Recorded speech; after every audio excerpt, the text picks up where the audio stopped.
Hello watch enthusiasts. Now, as it's been a month since my last video on vintage watches which are rather interesting and good value on the market, I felt like making an update of this for May 2017. And I start this video with a brand which of course has become extremely popular recently over the last few years, probably courtesy mostly of the Tudor Black Bay.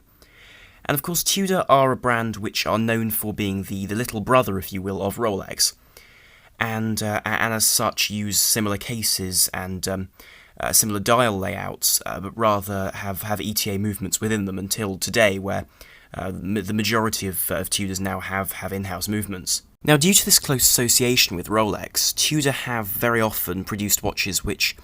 have become extremely popular due to the fact that they're a lesser priced option to the equivalent Rolex. Notably there, the Oyster Prince line has become incredibly valuable these days, as well as their Submariners, simply due to the history of them,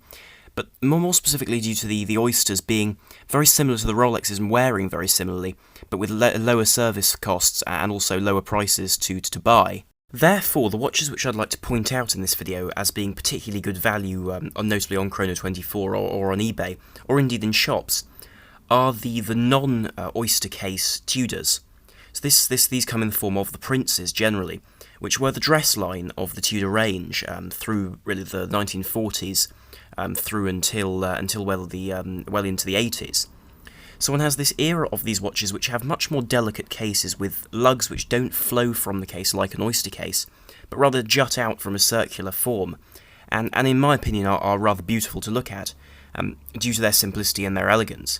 But of course you are getting the Tudor name, and in most cases one's getting either 9 or 14 carat gold cases. So of course one doesn't get the full 18 carats, but then when one considers that one can pay from really £450 to £800 for a 14 carat gold watch, this is very impressive really, with the brand name of Tudor and indeed the build quality. Now the dials are something to point out about these watches too, and that's that more often than not these dials are in better condition than the equivalent dials of an Oyster Prince. And the reason for this is that these watches were generally exposed to much less moisture or water or conditions which would allow water ingress. And the reason for this is because these were fundamentally dress watches and not semi-sports watches like an Oyster. So as a result people wore them indoors or at formal events or occasions or in the office, but not by the beach, which of course allows one to have a certain degree of protection with regards to the condition of the dial. As you can see on these watches themselves, there are generally less blotches from moisture and damage to the internals of the watch itself. Now the second brand which I'd like to talk about are Baume and Mercier, and at the present time on the internet and indeed in shops, one finds that Baume and Mercier have probably the widest spread in terms of prices, from around the £200 mark for some very elegant dress watches with small seconds, manually wound movement, and very elegantly sized cases at the 40mm size, admittedly with chrome-plated cases, but due to their age from the 60s, which was of course a really commonplace practice, coating even luxury products with chrome, which can be an inconvenience for some, but for £200 I think this is an unbelievable price. But then equally their prices will go up into, say, the £1,000 to £1,500 mark for a solid gold case. Now the reason why I wanted to point out Baume and Mercier is because they're a brand which is often neglected because they've really fallen into a certain degree of disrepute, and for no obvious reason. I suppose they were never seen as highly, even from the start, as a brand like Omega or Rolex, but nonetheless, notably my Baumatic model has a micro-rotor movement and has a very heavily decorated internal workings, which is very impressive for the price that one can get these for on a good day. And of course, one can buy an inexpensive model with small seconds and really beautiful finishing, or if one wants to, one can go for a Baumatic or a Transonic, some of their quartz models.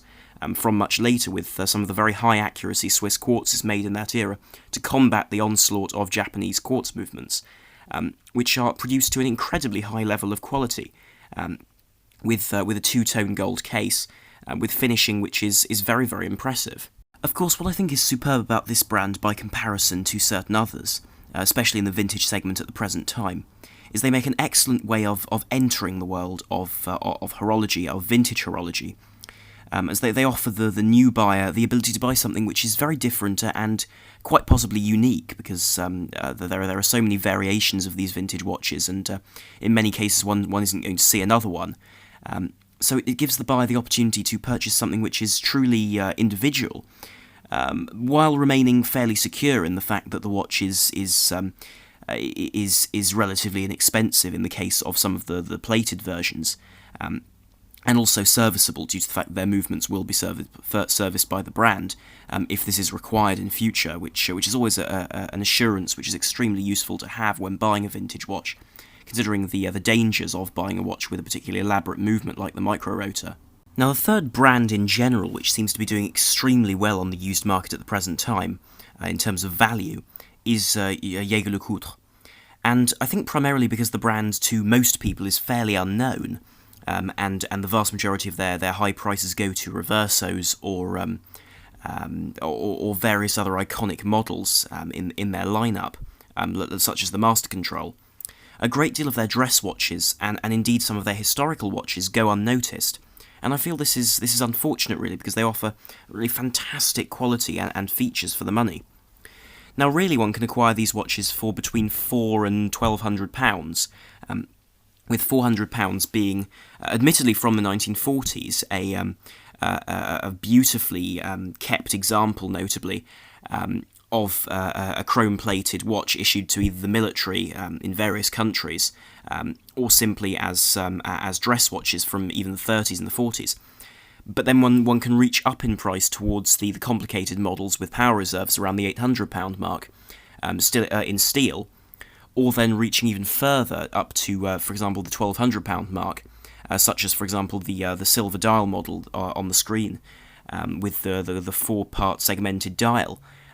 for around the £1,200 mark in white gold. Now, what's truly wonderful about this brand is the quality and the attention to detail when it comes to dials and case finishing, because I feel there is no better example of good dial finishing than Jaeger LeCoultre, especially in their modern models, and similarly in their older models. So, for example, one can see dials which are sunburst but in effect, so one gets four separate segments to the dial, without drawing a single line on the dial, yet it does create this very complex reflection, which simply isn't seen in a watch of this price these days. Similarly, the quality of the cases is superb. One has excellent lines, which are very, very well finished, as well as interesting examples of finishing, notably sort of a randomly brushed patterns on a lot of their bezels and cases, which lends to a somewhat distressed look, I suppose, and one rarely gets to say that about a metal case. But in this case, this really is the truth. Yet one also does find some vintage models from the 1930s, which still bear a great deal of impressive features, even for today's standards. Similarly, one finds a great deal of in-house movements on these watches, which are of extremely high quality, with small second dials, as well as certain high beat movements in some of the more expensive models on the vintage market, which is something which one really would struggle to find from other brands, especially for this price point. Now, I find the style of these watches very interesting too, because as I've said, one can find them from military origins, but even these models are decorated very, very elegantly with Art Deco styles of dials. Notably, I've seen pilots' watches with loomed hands, sword hands in a Flieger style, but all finished with light blue writing and a sort of a cream finish, which lends to a truly beautiful look on a watch like this, which, despite being a professional pilot's watch of the era of the 1930s, these watches are still capable of very impressive beauty, which is something rare to see, really, with such a functional device. Now, the next watch I'd like to talk about is a very particular Jaeger LeCoultre again, and this is the Master-Quartz. And these come in many forms and came through the 60s and 70s, and even into the 80s. And these were JLC's version of the quartz movement. And they use the Girard-Perregaux caliber 352. And this caliber is extremely interesting, and that's the reason which makes these watches for £600 to about £1,000, £600 to about £1,000, very, very good value. And the reason for this is this movement was the first quartz movement in the world, along with the caliber 350 from Jaeger as well, to be subjected to magnetism and shocks and to survive the tests. After a 38-day testing period, these movements were able to survive these tests and was certified as such. As well as achieving these feats, this movement was also a movement which quadrupled the accuracy of any previous quartz movement, and when it was certified in 1972, really had become the industry standard because it provided the